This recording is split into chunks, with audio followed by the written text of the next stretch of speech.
Funding for New Mexico in Focus provided by the McCune Charitable Foundation. And viewers like you. This week on New Mexico in Focus, why Cheryl Williams Stapleton's legislative replacement is already focused on redistricting. This is an opportunity for us to kick open the doors so we'll never again be the only or the first. And renewable power must be a part of New Mexico's energy future, but at what cost? New Mexico in Focus starts now. Thanks for joining us this week. I'm your host, Gene Grant. One of the big questions about producing renewable energy is how to get it to market. The SunZia power line is one way to do that, but while tens of millions of dollars have already been spent on it, its future is both controversial and uncertain. We'll dig in. The Line Opinion Panel examines the coming influx of Afghans as New Mexico promises to open its doors. Also on our slate is New Mexico's place at the top of the list of most dangerous states for pedestrians. It's a big problem, but one that's often overlooked. We begin with pushback against the governor over her new public health order and how she's been communicating her plan. Here's the line. It took no time at all for Governor Michelle Lujan Grisham's latest public health order to come under legal challenge. Two women have filed a lawsuit in U.S. District Court challenging the constitutionality of Governor Lujan Grisham's vaccine mandate for certain workers. We'll get into that in a second. In light of the recent surge of COVID-19 cases tied to the Delta variant, here to discuss the pandemic pushback are this week's Line panelists, starting with Line regular and former state senator Dee Dee Feldman's with us. We also welcome back to our virtual roundtable Dan Boyd, Capitol Bureau Chief at the Albuquerque Journal. And we're super thrilled to welcome back Michael Bird, fresh off a short relocation stint on the West Coast. He's also a public health consultant, so glad to have you back, Michael, honestly. Now, Dan, let me start with you. The lawsuit hinges in part on the fact that the plaintiffs say the vaccine has now been fully approved by the FDA, but just this week the FDA has done just that with the Pfizer vaccine, as we all know. What impact does that decision have on this litigation? Yeah, I think that's yet to be seen. I would certainly think that would undercut one of their main claims that this is an experimental vaccine. The lawsuit didn't come as a big surprise to me. I mean, we've seen that in other states, kind of similar lawsuits. One of the plaintiffs in the New Mexico case is a healthcare worker in Albuquerque, and that was one of the occupations kind of targeted by this vaccine mandate. And the other one was a mother of children who are participating in the state fair. The governor also said that attending the state fair, you'll have to show a proof of vaccination with a few allowable exemptions. We'll see how this all plays out kind of in the courts. And certainly as well, I think to see in the healthcare industry what kind of impact it has as far as folks either getting vaccinated and complying, or maybe some of them, losing their jobs or leaving their jobs over it. Michael, Dan mentioned one of the plaintiffs is a registered nurse, Jennifer Blackford. She's a Bernalillo County resident. She works as a nurse at Press here in Albuquerque. We know that New Mexico is already facing a shortage of healthcare professionals before fighting COVID for a year and a half took a big toll. Here's the question. Does the governor run the risk of launching a wave of mass resignations with this vaccine mandate for healthcare workers? Or in your experience as a healthcare person yourself, that's not possible. People are not just going to walk away en masse from these kind of jobs. Which is it in your view? Well, first of all, I think anybody who's working in the healthcare field, and as you referenced, Gene, I did work in the Santa Fe Indian Hospital on the floor with many nurses in the past, and have found them, physicians and the whole healthcare team are really critical. But I have to say that I have a lot of respect for nurses, both in the hospital and public health nurses as well.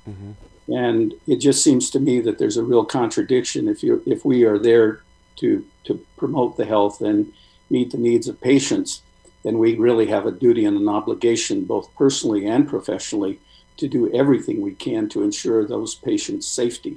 And so I really have an issue with someone taking that position who considers themselves to be a healthcare provider, be it a nurse or anyone else. I think that if you're in healthcare, you're there to meet the needs of the patients in the community, and first and foremost to protect them. And if you're not willing to do that, then I think you may be in the wrong profession. I'm sorry to say. Let me follow up with this. David Scrace, who's, the interim health secretary here for New Mexico, he says that 90% of nurses, hospital nurses, are vaccinated already. The Nurses Association doesn't have a problem with this. Can these folks, these last 10% folks, get squeezed enough to just kind of get there? Is it a small enough group in your view? Well, I having been out of New Mexico for a bit now, it's hard for me really to respond to that. I think, though, here's my own personal thought. My own personal thought is that there are lessons, again, to be learned from other communities, and the Native community has the highest COVID rate. Highest vaccination rate of any community of color of any population in the state, according to the CDC in a report last week.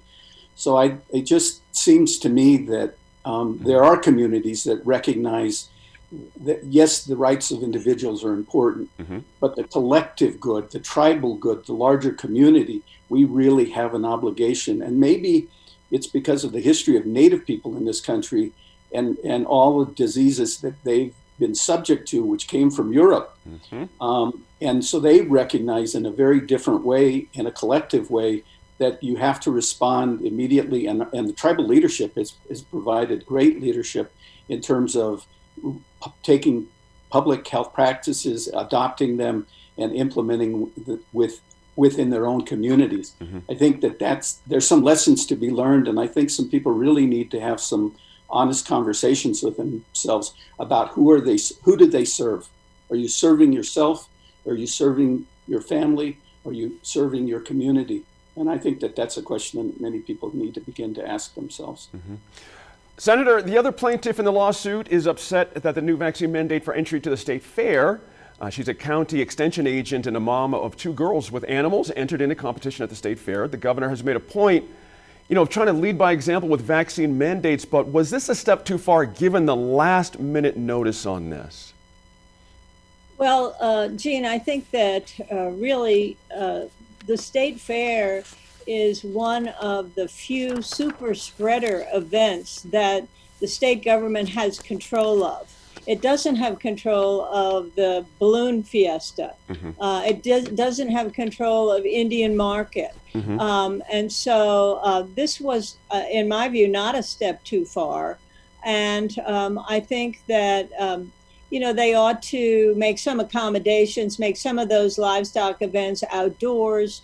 But in general, it's not a step too far to ask adults and teenagers to be vaccinated. There are some young children for whom the vaccination is not possible. Right.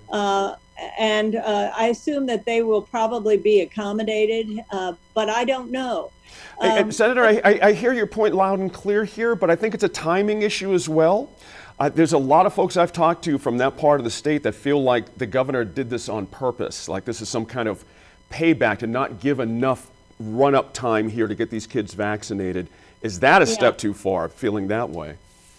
Yes, I think that is a step too far. I think that that's a step too far in terms of believing that the governor is a tyrant and is doing things arbitrarily. But could the timing have been better? Yes, the timing could have been better, but the virus requires instantaneous decisions because it's changing and mutating on a daily and weekly basis. So you have to respond. I mean, I think if you have the interests of the entire population at heart, you do have to respond and make some of these controversial decisions. But I think the reaction of some of the anti-vaxxers has gone too far itself. Blair Dunn, who is the lawyer for these folks, has compared Michelle Lujan Grisham to a tyrant who is putting people in concentration camps, tantamount to Japanese internment. I think that's insulting. It is insulting. I think that's really insulting to Japanese people and to others who have taken the vaccination in good faith. I appreciate you getting that last bit in there. It is insulting. There's no other way to say that. Dan, interestingly, let me go to something else. The legal challenges to the governor's authority regarding public health orders has been upheld time and time again in state court, as you and others at your paper have reported, and in federal court, even as the Supreme Court has refused to hear suits against the vaccine requirement for students in Indiana. Why would this be any different this time? Another court challenge? I think likelihood. I mean, you never want to wager on the court system, but I think I would think there's a good chance that the governor's authority here is upheld. Other governors have also issued kind of these targeted vaccine mandates, especially now with Presbyterian and other private employers also adopting their own vaccine policies. I mean, it seems pretty well established. I'm no lawyer, but that the private employers can set these policies for their employees. It's a little different when it's the state doing that. And I do think there's been a lot of discussion. I think I can say that there wasn't even total agreement within the governor's office and the governor's cabinet on some of these decisions. I mean, these are hard decisions. There's either way, I think there's going to be pros and cons and pushback, no matter what you do. Hey, Michael, in the past week, we've seen protests across the state against masks and vaccine mandates. And quite noisily, some local church leaders pretty vocal in their intentions to not enforce mask mandates during weekly service. Does the governor have any real power or sway in terms of the mask enforcement at this point? Is it going to take more monetary fines maybe to make her point? Or what can she do about people who are willing to have folks gather and just not do what she wants them to do? Yeah, well, I think that, what I have to reflect on is my old catechism class. And I was probably a dropout if anything else, but but one thing I do recall and do remember was, am I not my brother's keeper? And I know for myself, and I don't speak for anyone but myself, I know for myself I have a duty and an obligation to protect everyone. Those who are close to me and who I love and are dear, as well as anyone else who could suffer death or long-term consequences because of COVID. And so it's really hard for me to understand how churches could take a position, some churches, because it's not all, but some churches would take this position that it somehow is an imposition upon them. I think that there needs to be a real conversation in those churches and across churches, I think, about what do we value. There's a lot of conversation about valuing human life. There's a lot of conversation about when does life begin and when does it end. Well, we also need to have a conversation about the sacredness of life and protecting all life. And that would be my response. Good points there. That's all the time we have this week for that discussion. Still to come. This week on The Line, New Mexico opens its arms to Afghan refugees. We're not saying don't generate. We're not saying don't transmit. Just do it as smart as possible, considering people and wildlife. Bernalillo County Commissioners made their second legislative appointment of the summer this week, naming community organizer Kay Bunka as the replacement for Cheryl Williams Stapleton, who resigned in the face of an investigation into financial improprieties involving her job with Albuquerque Public Schools. Now, as best as anyone can recall, Ms. Bunka is the first Asian American woman in the legislature. She says representation is important for New Mexico communities, as she discussed with senior producer Matt Grubbs. New Representative Kay Bunka, thanks so much for joining us. When we spoke just a couple minutes ago, you said that this all happened very quickly. I know there were people talking to you. Were you able to talk to other people to figure out if the issues you're interested in are the issues that they're interested in? I've worked in House District 19 for my entire career. I was born in the place. I came back to grow my family there, and having done work that was grounded in community, specifically in the International District and broader Southeast Albuquerque, I feel like I have known those issues for a while now. We've worked on them. I'm still connected with many of the organizations doing organizing work there. So when I think about how the issues impact the communities in that place, I feel like there is already that strong connection. And, right, we can always learn more, and we can definitely continue to show up to better understand the nuances of what's happening in the day-to-day as well. So. You said that you're in the process of deciding and finding out what committees you'll be a part of, so that's in the works. Yeah. I think right now when people hear of Albuquerque, they think so much of crime. There is a trend that is concerning. You've spoken before of mental health as a possible solution, or part of one. How does that fit into what we're seeing right now? What's your ideal in terms of services and systems? Sure. I think when we think about violence that's happening in our communities, we need to think about some of the structures that play into that. And I do think there are times when we need to rethink about where we're allocating our resources and making sure that we're not committing to solutions that have historically over-policed Black, Indigenous, Asian Pacific Islander, Latinx, other communities of color, LGBTQ plus community.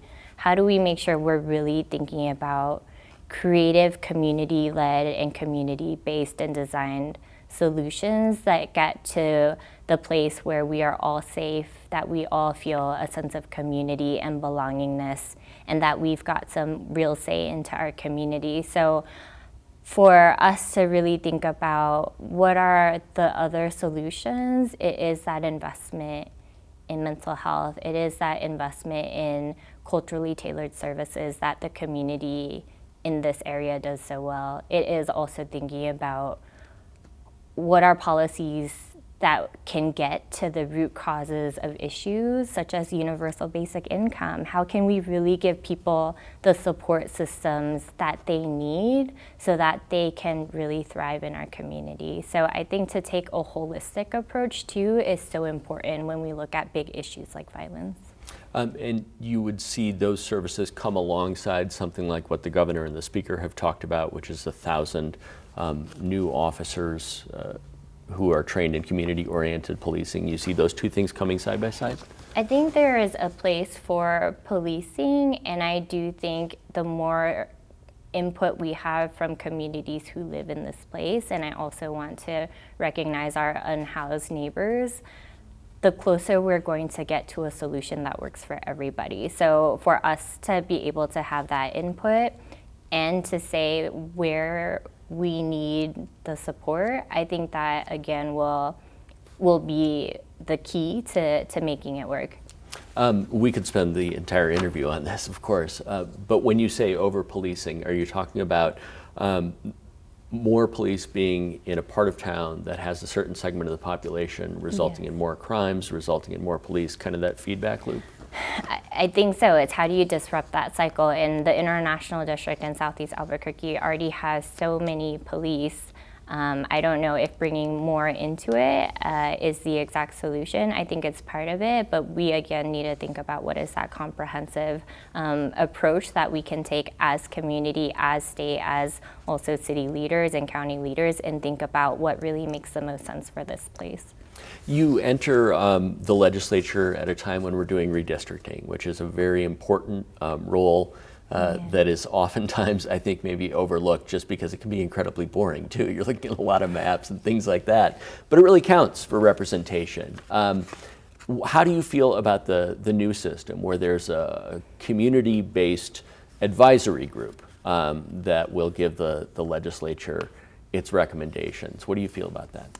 I was on the governor's complete count committee when we were going through Census 2020 and making sure everybody was counted in our state, because we know that leads to resources for New Mexico for the next 10 years. So I very much believe in how do you get to that representation, how do you do it accurately, and how do you make sure that you're doing the outreach that's necessary. I think the committee that is set up is a great step in the right direction. I know a lot of community organizers fought to have that established so that there was some sense of input from community that would be directly wrapped into the maps that are created through redistricting. I think too, through the process, there's not like a huge swath of representation even on that committee. Even thinking about Southern New Mexico, is there a voice from there? Some of that is lacking. So I think, again, it's a step in the right direction, and there are also many ways to improve it. So I think with not having full representation on that committee, to make sure, again, how are our community voices being inserted into the conversation so that it truly is the ability for communities to be a part of mapping out their communities, the places that they live, and that they feel like they can get the representation that they need. Would you prefer the independent commission's recommendations to be binding, or at least more incumbent upon the legislature to really prove that those aren't good plans? I think if they set up this commission with the idea that those considerations would be taken very seriously, I think that next step is making sure we get the right people on that commission, and then to say, and how can we make this more binding so that the recommendations coming from there are really taking into consideration community, and that gets implemented into the mapping. Okay. If they were to recommend a boundary for House District 19 that didn't include your home, would you support it? I think the most important thing is that the communities of interest stay together. I think secondary for me personally is the political piece. I think representation matters. I think at the end of the day, this is people's lives, this is their home, and we need to first and foremost have the identity, have the community stay whole, so that they get the representation that they need. I think where representatives live is a part of that equation. People appoint or elect, people that they care about, so that is definitely part of the formula. But, number one priority's got to be keep the communities together. You talked about representation. As far as anyone can remember, you'll be the first Asian American woman to be in the legislature. Yeah. Why is that important? What does that mean? New Mexico has always been a multicultural, multilingual state. I think there is this myth that we've got three cultures, really, right? The tricultural myth we talk about and some people embrace. That's never existed. It doesn't help anybody to identify in that way for New Mexico. We really need to have a representative body that reflects the population of the state. For there not to be an Asian American voice in the state legislature at this moment, that was one of the driving reasons that made me say, it's time. And if I want to have a state where my daughter and all New Mexico's children feel like they can see themselves reflected in leadership, then I have to also figure out how can I be a part of that narrative change. How do you do that and also reach out to the Black community that lost a representative in Representative William Stapleton? I think it can be a both and conversation, right? Representation for all communities is so critically important. So how do we make sure there is space for all of that, and know too that there is zero Asian representation in the state legislature? So I think it's so critically important that we have all of our communities in that space with the lived experiences that could really evolve the kinds of policies that are being championed at the state level. And we need to make more room for that, and we need to figure out how to do that together. Representative Kaybunka, get used to that title, and we look forward to talking to you again. Thank you. Afghan refugees have begun arriving in New Mexico this week after fleeing their homeland during the recent Taliban takeover. Governor Michelle Lujan Grisham and Speaker of the House Brian Egolf sent a letter to President Biden last week indicating our state is waiting with open arms to help those refugees. Mobilization efforts are underway, and at least some of the Afghans are already being housed on a part of Fort Bliss Army Base that is located, as you know, in southern New Mexico. And Senator, other states have also indicated their willingness to house these refugees. But do you expect any political dust-up from this move? I don't know. I would doubt it. I think there's widespread sympathy for Afghan refugees and for getting them out of the country. There's been a hue and cry from the Afghan community here in New Mexico, which includes several hundreds that have already come here from previous waves. That's right. To extend the deadline to extend the deadline beyond August 31st. And I think that's kind of a political point, perhaps, because you can see the reason why Biden might want to end it August 31st. But I think that New Mexicans have been friendly to refugees like this from Iraq. There's an Iraqi community here in Albuquerque. And there was a rally to support Afghan refugees on Civic Plaza about a week ago.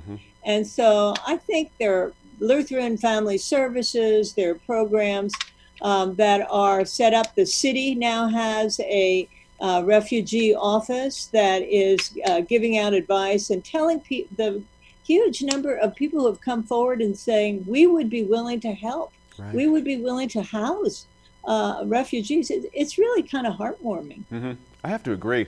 Michael, Governor Lujan Grisham and Speaker Egolf in their letter to President Biden mentioned New Mexico's cultural diversity and history of welcoming refugees, as Senator just mentioned, from around the world. We actually even have a refugee resettlement program, of course, administered by the Human Services Department as well. And Dan, you reported earlier this week the state already has resettled a handful of Afghan refugees over the last year. That was interesting. Talk about that if you would. Yeah, it's a small number. I was surprised to see those numbers too. I mean, I think it was only a half dozen or so Afghan refugees, but have already been resettled here in the last year. So I think clearly that program is up and running. That will probably help with this effort. Today, President Biden is going to be meeting with some governors. Governor Michelle Lujan Grisham is going to be taking part in that call. So clearly kind of wheels are in motion. We don't have a lot of details on yet as far as numbers and exactly where, things like that. I will say maybe I'm a little more cynical than Senator Feldman, but I do see this also having some political overtones. Already, Congresswoman Yvette Herrell has expressed concern about making sure American citizens in Afghanistan are kind of brought back before refugees are resettled. So I could see, some of those kind of debates heating up over the coming weeks, but certainly there does seem to also be kind of a genuine desire to help these people in a time of need. Interesting points there. Michael Burr, details and direction from the federal government a little slim at this point. No one knows for sure how long the resettlement will take, as Dan sort of hinted at there. What's our capacity for this really as a state? When you really think about it, can we accept thousands in five figures, 10,000 and more? Is it just 5,000, 500? How do we assess that? Well, I think one way of assessing it would be looking at every state's capacity to handle that. But I think on a larger scale, in terms of it, this is not just the United States issue. I mean, there are many other nations who were involved in Afghanistan, and in fact, those nations also have a duty and an obligation to protect and welcome these refugees. And this country is not only made up of refugees, but immigrants. And some of the first refugees were probably the Pilgrims. So there is some from a historical perspective. We all need to recognize that there is a history in this nation of welcoming people, not always in the way that we should, but given our military and economic involvement in Afghanistan, I really think. I guess I'm of the opinion that goes back to you broke it, you own it, and we do we do owe these people as much as we possibly can provide. We have had it. Those of us who remember Vietnam and can reflect upon that, and there's some lessons to be learned from that. And I'm not sure we've learned all the lessons that came out of that. Right. But we do need to do as much as we can, as well as we can, for those people who fought with us, for us, and many who died with us. I appreciate that so much. Some of the numbers are interesting. This is the largest U.S. military removal of non-combatants since 20,000 Americans and a volcano eruption in the Philippines in '91. I remember that. And Michael mentions Senator Feldman, Vietnam. We hustled 100,000 people out of there in short order, and much shorter, as a matter of fact. I gotta go back to this idea of how does this complicate the COVID restrictions that the governor's put in place last week, especially in light, of her vaccination requirements. Does the governor have a problem on her hands there politically a little bit? Yes, I think COVID is a fly in the ointment, and may require quarantine of some of these folks when they come to the state initially. Yeah. And that didn't happen with the Vietnamese resettlement. We didn't have that problem at the time, and we also didn't have the political divide that we have now. But remember, the whole international district, or so many people that live in the international district, are indirectly products of the flotillas and of the boat people and of the Laotian crisis. That they have come here and they have now become citizens of our city. In fact, I think the city's director of refugees said 60,000 people in New Mexico are immigrants or refugees. That's 10%. That's almost 10% of our population. So it will work out over time, but it will be difficult initially. Dan, let me jump to you on I'm still on this vaccination kick here a little bit. The governor has acknowledged that there's some room for improvement with vaccinating people seeking asylum or otherwise, migrating. Is there a problem to solve, or should the feds be doing this? Yeah, I mean, I think the governor had indicated at a recent news conference that she had spoken with some federal officials, Homeland Security, about making sure individuals are screened or tested, when they're, especially with the southern border. But I think that likely applies as well to these refugees. I mean, I do think it's as Dee Dee mentioned, there's ways to address it. I mean, a quarantine period, testing, things like that. I don't think it's, but I think some of that should come from the federal government when we're talking about immigration, things like that. But knowing how these things work, it probably wouldn't be a bad thing for the state to have a plan in place to address some of that as well. That's a good point. I'll remind folks, as we tape this, we've got the president speaking a little bit later this afternoon on this, and it's going to be, we're working to get more information about the resettlement, certainly, efforts and how you can help out, including a Facebook Live I did yesterday with Lutheran Family Services, mentioned by Senator Feldman. I encourage you to give it a watch. Still to come here on New Mexico in Focus, New Mexico's dangerous roads. Like everything else, this really is a multi-layered, multi-dimensional issue, and I'd say if it hasn't been addressed in the past, I can only hope that there really is a real commitment with a real strategic plan. Plans for the SunZia transmission line have been in the works since 2006, with $150 million already spent on the project. It's supposed to someday move electricity generated at New Mexico wind farms to markets in Arizona and California. This week, correspondent Laura Paskus talks to SunZia Executive Director John Ryan and also to Sandra Knoll, who lives in Socorro County and worries how those new transmission lines will affect birds, ecotourism, and the rural community. Now, we know we need to transition to more renewable energy, but the question is, how do we balance that with local impacts? And by the way, if you want to learn more about the project and comment on it too, find those links on our website. John Ryan, thank you so much for joining me today to talk about energy transmission and the SunZia line. Electrical transmission is something that affects all of us, and yet I feel like most of us, we don't talk about it very much, and a lot of us don't really understand it. So can we start off, can you kind of lay out the purpose and the need for this proposed transmission line? I'd be happy to, Laura. Thanks for having me. The SunZia transmission project we've been working on for a long time. Electricity transmission lines take a long time. SunZia is one of those lines that's a renewable transmission line. So we are building it to get to the wind energy in central New Mexico.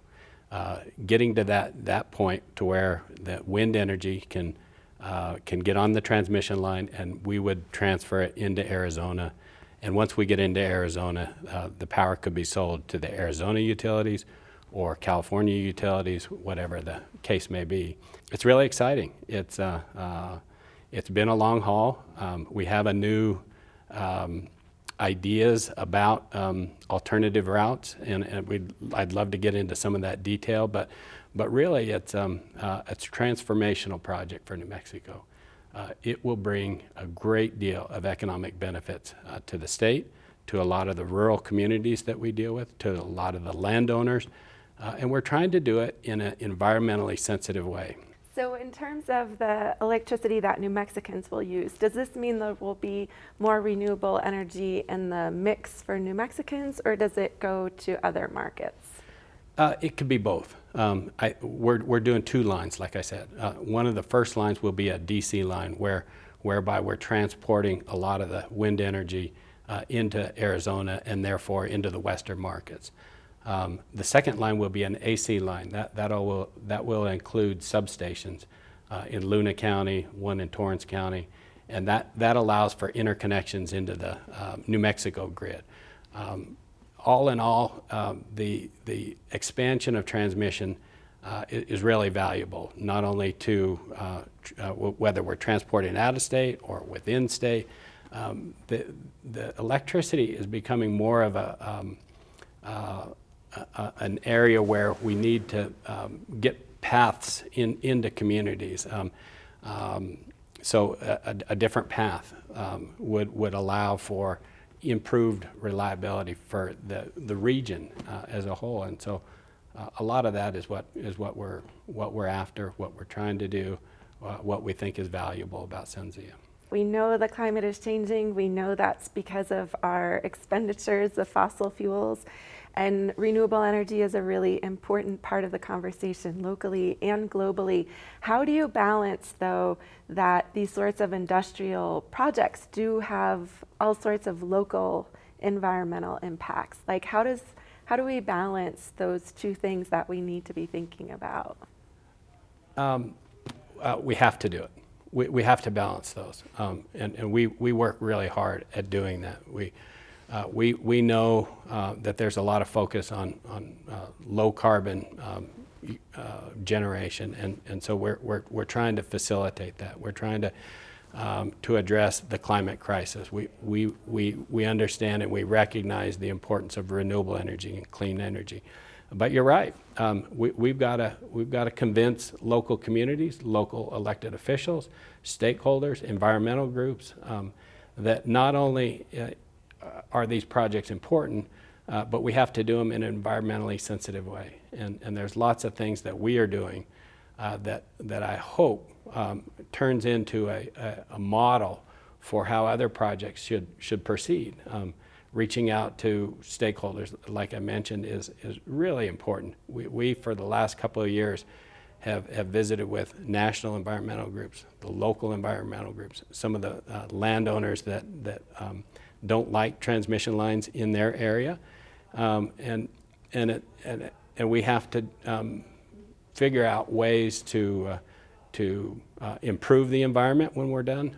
There's things that we can do to preserve the tourism, the beauty of New Mexico, the Bosque where we cross the river. Those are all really sensitive areas that we are focused on and are doing a lot of things to make it a much more environmentally sensitive project that cares about how we cross the river, where we cross the river.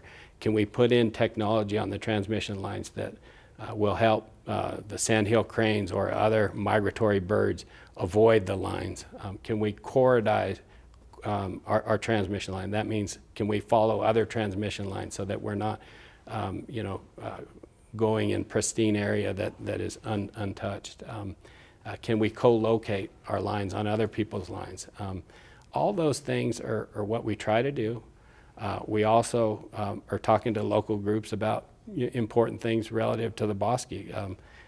Yes, we're gonna impact the Bosque. We're gonna be crossing the Middle Rio Grande Valley. It's inevitable that we do that. That's the only way to get to the wind. But we can look at purchasing conservation properties, water rights. We can look at developing the bosque and creating opportunities for some of the local environmental groups, nonprofit groups, to improve the bosque. John Ryan, thank you for joining me. I appreciate it. Oh, thank you so much. Sandra Knoll, thank you for joining me today. Welcome to New Mexico in Focus. Thank you so much for the opportunity. You live in Socorro County and you have some concerns about that. What are you worried about? Well, this has been in process for quite some time, and it's not just two lines, but these are two parallel high voltage line sets. And so we're concerned about a number of things. This is the second time it's being considered an environmental impact by the Bureau of Land Management. And so there's some new crossings that are being considered. One of them will impact Civieta National Wildlife Refuge, so that's a great concern. The second concern is that the Middle Rio Grande Valley is part of the Central Flyway from Alaska and Canada down to South America. And we have more than 400 bird species that use that flyway. So two sets of high voltage, multiple line crossings of that river, of our Rio Grande, will be of great impact. And then the third major thing that we're concerned about is really the impact economically on ecotourism, particularly on counties like Socorro that can count a lot on that. You mentioned migratory birds. What kinds of species are we talking about, and why is the Rio Grande important to these particular species? Okay. There's more than 400 species that migrate along or utilize this river corridor for habitat. And just historically, it has been a part of the east-west, the mid-continent flyway for thousands and thousands of years. The bird people often think about in this area is the sandhill crane. It winters at Bosque del Apache, and it's iconic to this part of New Mexico. We all tell our seasons by when this bird comes and goes. But the large birds like the sandhill crane and waterfowl are not so maneuverable. Many of them roost on the river. These birds don't roost in trees. And so we're concerned about their coming and going to roost in the river. The songbirds mostly migrate at night. So again, wires that haven't been there, and they've been doing this for generations and generations of bird, they will be impacted as well. Can you talk a little bit about the challenges that rural New Mexicans face when there are projects like this in terms of having your voice heard, being a part of the process, making it through the process? We often talk about it as a matter of social or environmental justice. A lot of times big projects like this actually say they're looking for the path of least resistance. And that happens to be often rural areas and individual farmers and ranchers that don't have the big voice or clout of other areas. So that is something that people are really concerned about. I think studies have shown that property values drop about 15 to 20% when they're impacted by this kind of construction. Some people have health concerns.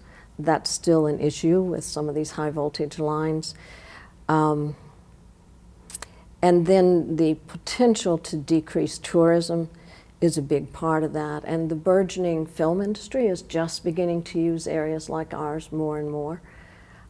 So I think those are some of the things. We're not saying don't generate, we're not saying don't transmit. Just do it as smart as possible, considering people and wildlife.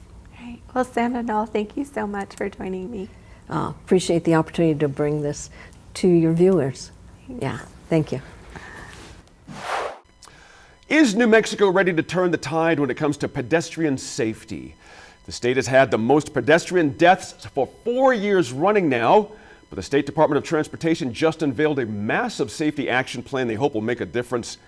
Now, that report, while several hundred pages long, was lacking in a lot of specifics, but some of the ideas mentioned included new education campaigns for DWI and distracted drivers, getting feedback from vulnerable communities, re-examining speed limits, and increasing the use of pedestrian signals. Are more PSA campaigns, Michael, really going to move the needle on this? Is that the problem here? That's a very good question.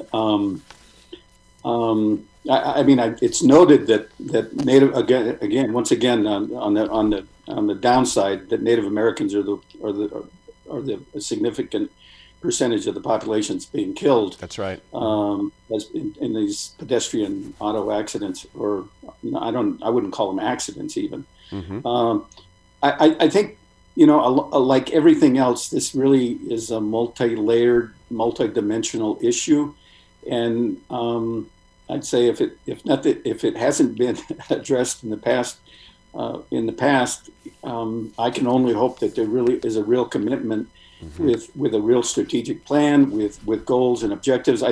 One of the things I certainly think we could do is look at the issue of speeding and alcohol. Yeah.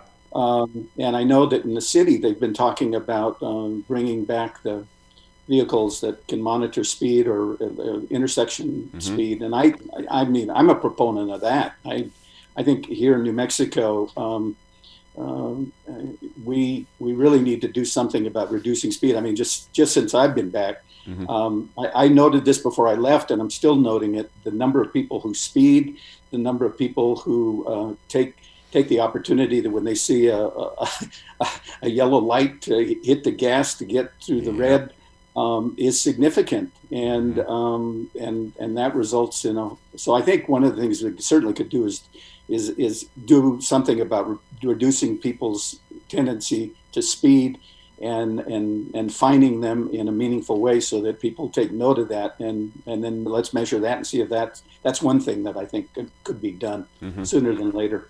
Yeah, that's a good point there. Dee Dee, interesting to me, one of the big issues in the DOT report was a lack of sidewalks. And this has been an issue for a long time. We've talked about this in this community. Is this an opportunity to take advantage of the newly passed infrastructure bill? Are we at a risk of losing an opportunity there to make some physical differences? Should we be jumping on this? Well, I think the lack of sidewalks is one part of this multi-layered problem. Mm-hmm. But the bigger question is just how pedestrian unfriendly our cityscapes are. I mean, even if there is a sidewalk on Coors, mm-hmm. who's walking on it? Thank you. This is a problem in terms of COVID as well. When you have these huge 4-lane highways, and most of these pedestrian deaths are crashes that are on big highways, the biggest ones on Coors, Central, and Cerrillos Road mm-hmm. In Santa Fe. Mm-hmm. And, we have to maybe use our infrastructure money to address speeding in a different way by reconfiguring our highways, by making them 2-lane rather than 4-lane, by making more crosswalks, more blinking lights. This is a personal issue to me. Mm-hmm. There was a 65-year-old VA nurse killed on Indian School, which is a huge 4-lane street in the North Valley of Albuquerque. She was killed in June, crossing the street with a cup of coffee in her hand, just as many of us have, mm-hmm. And who knows whether it was chalked up to inattention on her part. Many of these pedestrian deaths are blamed on the pedestrians, mm-hmm. by the way. Mm-hmm. Yet this highway that's in the middle of this residential neighborhood encourages people just getting out of COVID, wanting to go places, wanting to go fast. There are fewer people that are taking public transportation, so there are more walkers out. That's right. And that makes the situation worse. Dan, interestingly, the state study looked at nearly 4,000 pedestrian crashes through 2012 through 2018 and found that 79% of pedestrian crashes left a person injured and 12% killed someone.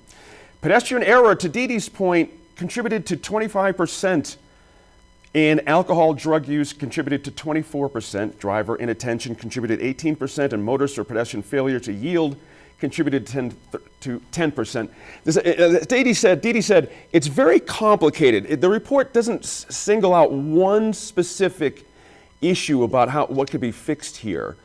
Did you glean anything out of it that says, okay, we know now what the problem is, now we know how to fix it? No, I think you're right, and I think Michael talked about this, that it is a multifaceted issue. I mean, just anecdotally seeing the number of drivers on their phones, especially around Santa Fe when nobody can find where the plaza is, and pulled over to the side of the road looking, it makes me nervous sometimes, even just walking around. I think part of it too is on some of those bigger roads, like Dee was mentioning, it can be hard to make it across the crosswalk in the amount of time you have on a green light. I think maybe some of these urban planners or local folks and state DOT folks need to kind of take a closer look at that. I think better signing, better lighting, things like that would help, but I don't think that's going to solve all the problems here. I think, a lot of these other issues are going to also have to be addressed, and a lot of these are long-standing chronic issues that aren't, easily remedied. Fairly said. Hey, Michael, distance also came up again and again in the report. It's hard to walk to and from various destinations in New Mexico. It's just not practical. That would point back to public transportation, which was just mentioned, which is not really addressed at great length in the DOT report. What are we still missing when it comes to helping people navigate our spread out geography? Getting from A to B. Something's not working here. Well, there's that concept of social determinants of health that talks about what it is that cities need and people need. Well, people need to live well and thrive, and and transportation systems are critical to that. And so, we may have some unique challenges because of because we're in New Mexico, but I think that we just have to bring folks together and let's come up with some viable solutions to address those issues. We're not New York, we're not LA, they have their own problems. Right. And one of the things sometimes I think we get caught up on is we've got some major issues in New Mexico, but we are not the only ones that have issues. All of these locales, some of their issues make ours, dare I say, in some ways seem more manageable if we just come together, I think. Senator, I got a little number here for you as well. The highest percentage of folks that were struck by vehicles were 21 to 30 years old. Does that say something to you? Is there something about that age group that we need to hone in on? Well, as Michael and everyone has been saying, it's a multifaceted issue involving alcohol, involving the design of our cities. And I kind of disagree a little bit with Michael, because Albuquerque is a sprawled out city as opposed to ones that are denser. It's less, public transportation doesn't fit us quite as well. And if you look at public transportation in other cities, people that use it are young people like the group that you have mentioned, and also people with disabilities. And so the fact that it's a great hardship on those age groups and those groups, the fact that we are a sprawled out city, but there's a whole planning department that is devoted to urban planning and structural solutions, like putting roads on diets, the road diet, and using landscaping, using lighting to solve these problems and to make it more usable for those two populations. That was the idea at Central, just to squeeze it down to one lane to reduce the speed. Michael, I got a fundamental question here. Might it help to think of this as a public health emergency? I would call it a public health emergency. You'd have people dying in the numbers and are given 4 years in a row. How bad does it have to be an emergency? Yeah. Gene, in addition to what you said about the age group, also there is an ethnic disparity and a social disparity where these accidents are happening. I looked at the map, and it is the International District. Yes. And along Central, and the victims are usually people of color, that don't have a car. That's a good point there. Hey guys, a big thanks to our Line Opinion panelists for your research and thoughts this week. Be sure to keep up with the show throughout the week on Facebook, Twitter, and Instagram. When Republicans and Democrats are criticizing President Biden's withdrawal from Afghanistan, you know there are a lot of tough questions ahead. But one of them shouldn't be, can we do something for people and families fleeing the Taliban rule? We can. Former General and Secretary of State Colin Powell pointed out that when you replace the government of a nation, you're responsible for its people. If you don't do right by them, you have to own the mistake.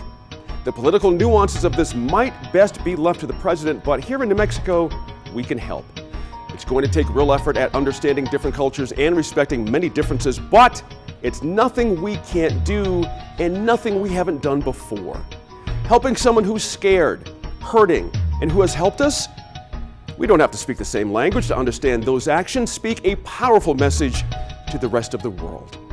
Thanks again for joining us and for staying informed and engaged. We'll see you again next week in Focus.